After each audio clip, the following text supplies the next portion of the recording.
Magandang araw mga kababayan, narito na ang pinakabagong ulat sa lagay ng panahon ngayong araw June 3, 2026, Wednesday. Patuloy nating minomonitor ang low pressure system sa may kanluran ng bansa. Kasabay nito ang lumalakas na habagat. Alamin natin ang latest forecast dito. Para naman lagi kang updated sa lagay ng panahon, i-click mo lang ang subscribe button. Sa ngayon, ang southwest monsoon o habagat ang siyang dominanteng weather system na nakakaapekto sa northern Luzon, central Luzon at sa western section ng southern Luzon. Ibig sabihin, mas maraming ulap, mas madalas ang pagulan, at mas mataas ang posibilidad ng tuloy-tuloy o pabalik-balik na buhos sa mga lugar na direktang nasa ilalim ng hatak ng habagat. At dahil ilang araw na rin itong aktibo, mas mahalaga ngayon na tutukan hindi lang ang lakas ng ulan kundi pati ang tagal ng pagbabad ng ulan sa lupa dahil doon mas tumataas ang panganib ng pagbaha at pagguho. Simulan natin sa heavy rainfall outlook na inilabas ng Pag-asa. Para ngayong araw, inaasahan ng rainfall na nasa pagitan ng 50 hanggang 100 millimeters sa Metro Manila, Zambales, Bataan, Pangasinan, Bulacan, Tarlac, Pampanga, Cavite, Batangas, Occidental Mindoro at Palawan. Bukas, inaasahan ng parehong dami ng ulan ay tatama naman sa Ilocos Norte, Ilocos Sur, La Union, Pangasinan, Abra, Benguet, Zambales at Bataan. Sa Friday, June 5, nananatili pa rin ang heavy rainfall outlook sa Ilocos Norte, Ilocos Sur, La Union, Pangasinan, Abra, Benguet, Zambales at Bataan. Binibigyang diin din sa advisory na pwedeng mas mataas pa sa forecast ang tunay na dami ng ulan sa mga bulubundukin at matataas na lugar at pwede ring mas lumala ang epekto sa ilang lugar dahil sa significant antecedent rainfall. Ibig sabihin, basang-basa na ang lupa dahil sa mga naunang ulan kaya mas mabilis na ang pag-ipon ng tubig at mas madali na ring gumalaw ang lupa sa mga dalisdis. Kung sisilipin natin ang mismong weather forecast para sa Metro Manila, Pangasinan, Zambales, Bataan, Tarlac, Pampanga, Bulacan, Cavite, Batangas, Occidental Mindoro at Palawan, ang inaasahang kondisyon ay occasional rains, meaning hindi lang ito iisang bugso ng ulan tapos titila na ng matagal. May posibilidad ng tuloy-tuloy o pabalik-balik na ulan sa loob ng maghapon at sa ilang pagkakataon ay pwedeng humina sandali tapos muling lalakas. Ang sanhi nito ay ang southwest monsoon at ang inaasahang epekto ay posibleng flash floods o landslide dahil sa moderate to heavy rains. Sa mga lugar na ito, lalo na sa Metro Manila at mga karatig na probinsya sa kanluran at timog kanluran ng Luzon, posibleng maramdaman ng mas mabigat na ulap mula umaga hanggang gabi at pwedeng hindi gaanong mahaba ang pagitan ng mga buhos lalo na kapag mas humigpit ang daloy ng habagat. Sa Metro Manila, ang ganitong uri ng panahon ay pwedeng magdulot ng panandaliang pagbaha sa ilang kalsada lalo na sa mga lugar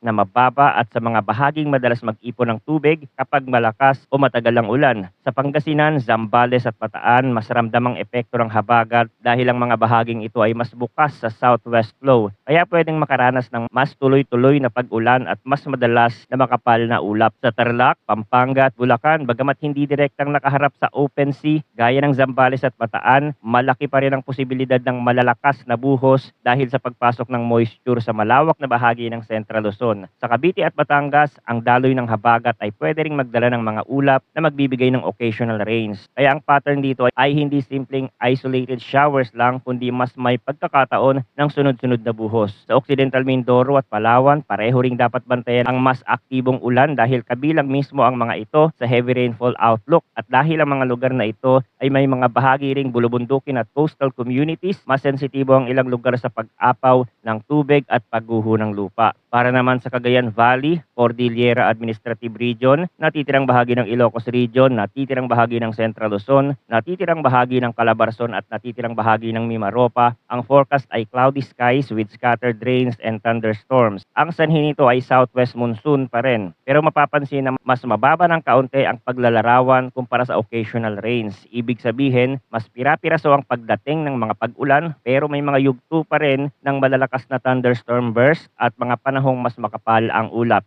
Ang epekto ay posible pa rin ng flash floods o landslide dahil sa moderate to at times heavy rains sa Cordillera, Abra at Benguet kahit hindi lahat ay nasa unang set ng daily rainfall advisory. Ngayong araw, kasama sila sa mga susunod na araw sa heavy rainfall outlook at dahil sa topografiya ng mga lugar na ito mas mataas ang sensitivity sa landslide kapag tuloy-tuloy ang pag-ulan. Sa Cagayan Valley, lalo na sa mga lugar na may ilog at mabababang bahagi, pwedeng tumaas ang risk ng localized flooding kapag nagsabay ang monsoon rain at thunderstorm activity. Sa natitirang bahagi ng Ilocos Region at sa mga bahagi ng Central Luzon at Calabarzon na hindi kabilang sa unang listahan ng occasional rains, ang larawan ay mas maulap at mas aktibo pa rin kumpara sa karaniwang araw. Kaya hindi dapat maliitin ang scattered rains dahil pwede pa rin itong lumakas sa ilang oras. Ngayon, pag-usapan naman natin ang hangin at kondisyon ng karagatan para sa Northern Luzon, Central Luzon at Western section ng Southern Luzon. Inaasahan ng moderate to strong na hangin na mula southwest. Ang coastal waters dito ay moderate to rough na may taas ng alon mula 1.2 hanggang 2.8